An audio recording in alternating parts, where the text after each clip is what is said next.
مسلمانوں، سب نمازیں خصوصاً بیچ کی نماز یعنی نماز عصر پورے اہتمام کے ساتھ ادا کرتے رہو اور اللہ کے آگے ادب سے کھڑے رہا کرو.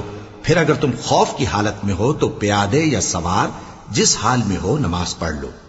پھر جب امن و اطمینان ہو جائے تو جس طریق سے اللہ نے تم کو سکھایا ہے جو تم پہلے نہیں جانتے تھے اللہ کو یاد کرو.